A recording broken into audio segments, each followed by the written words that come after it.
नमस्कार दोस्तों, आज हम इस वीडियो में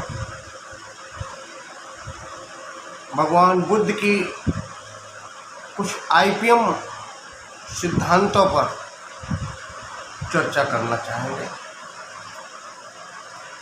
भगवान बुद्ध की शिक्षाओं के आधार पर आईपीएम को किस प्रकार से क्रियान्वयन करना चाहिए, उनके किन किन सिद्धांतों को अपनाना चाहिए,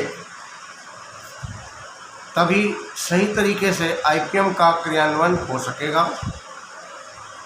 क्योंकि आईपीएम नेचर, जीवन और समाज तीनों पर आधारित है।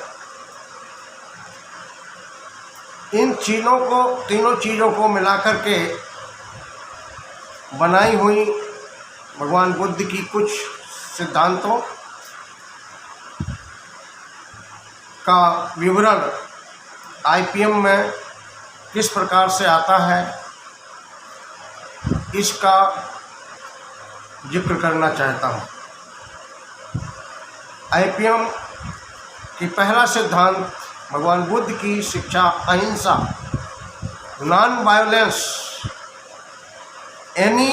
Avoid indiscriminate killing of both harmful and beneficial organisms found in agro ecosystem.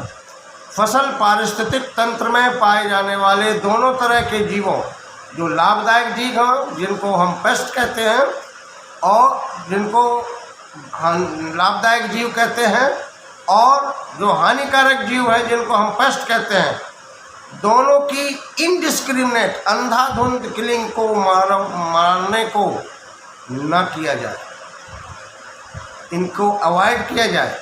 यही आईपीएम का सिद्धांत है। आईपीएम के सिद्धांत के अनुसार it is suppression of population of paste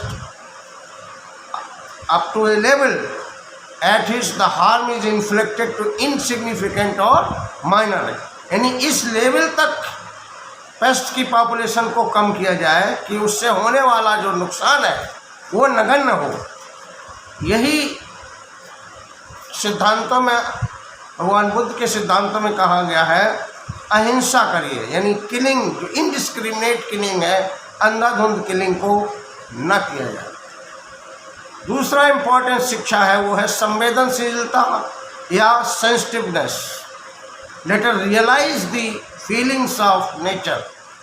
प्रकृति की फीलिंग्स को, एनवायरनमेंट की फीलिंग्स को, इकोसिस्टम की फीलिंग्स को, उनमें पाए जाने वाले जीवों के रोल को रियलाइज किया जाए, अनुभव किया जाए, और उसके अनुसार ही आईपीएम का या वनस्पति संरक्षण का क्रियान्वयन किया जाए। सहानुभूति, सिंपैथी, थर्ड की लेसन। सहानुभूति, sympathy, none of the organism found in the universe is a pest. जैसे कि पेस्ट की डेफिनेशन बताया कि any organism which is economically harmful to pest to the man is called pest। But इसके साथ साथ एक और सिद्धांत है कि none of the organism found in the universe is pest।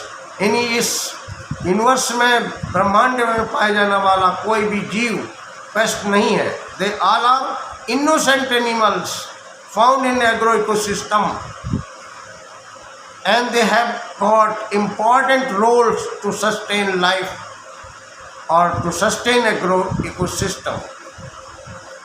Tolerance, सहनशीलता।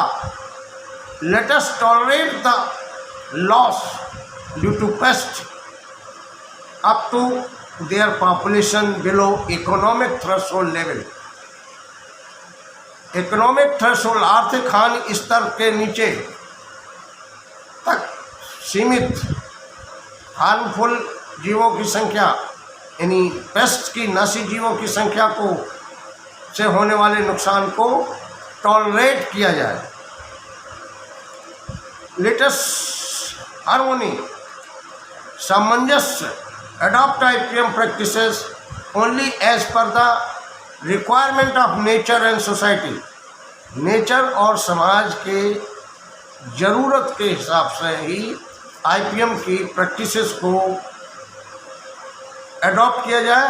Late us adopt an environment and eco friendly practices of IPM और प्लांट प्रोटेक्शन.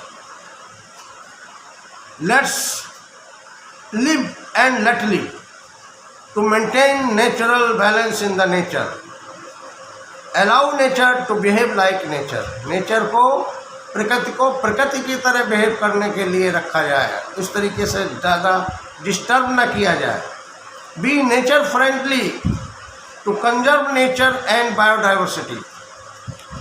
हमारी जो जीवनचर्या है वो नेचर फ्रेंडली होती चाहिए, प्रकृति हितैषी होनी चाहिए, जिससे नेचर में पाए जाने वाली जैव विविधता का संरक्षण हो सके. Save nature to sustain life. Life को, जीवन को सस्टेन करने के लिए, स्थायित्व प्रदान करने के लिए प्रकृति को बचाना. Welfare of all in the universe. ये IPM की सिद्धांत है. ब्रह्मांड में सबका मंगलम, सबका भला हो. Let's not make development catastrophic in nature. विकास को विनाशकारी न होने दिया जाए. यही हम IPM की कुछ सिद्धांत हैं जो कि भगवान बुद्ध के सिद्धांतों पर पूर्ण रूप से आधारित है. धन्यवाद.